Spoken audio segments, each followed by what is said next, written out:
We have a cup and a half of flour, 3/4 cup of granulated sugar, a teaspoon of salt, and 2 teaspoons of baking powder. And then in here, this is going to be our topping.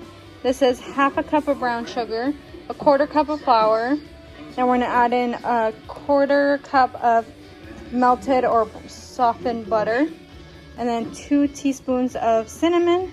And then we're also going to add in some walnuts in here and in the batter.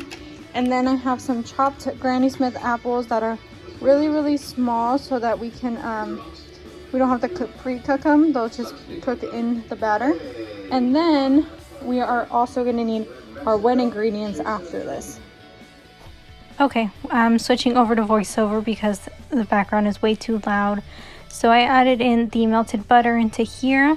Since it's melted, it created more of a creamy crust, whereas if it was softened, it'd be more of a crumbly crust. But it doesn't matter, since I added walnuts into it, it still came out nice and crunchy. And then we're going to mix the dry ingredients together before adding the wet ingredients. So then I added in the eggs and butter that I mixed together beforehand. I'm going to have in the description box the quantities of every ingredient and the temperature and baking time. Everything's going to be down there. So I mixed the wet and dry ingredients and then added in the Granny Smith apples and the walnuts. Add walnuts into my topping.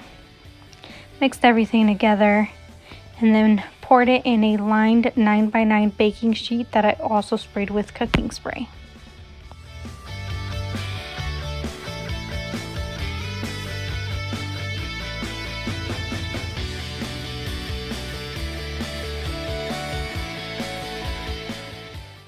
Okay, just smooth everything out. Add the topping as evenly as you can. And then bake. I rotated it halfway through and then just check the edges, and I poke the toothpick through in different areas just to make sure it's all even.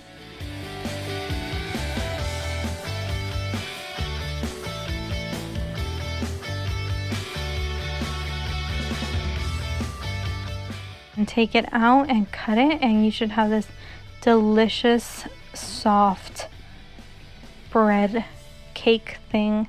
So good.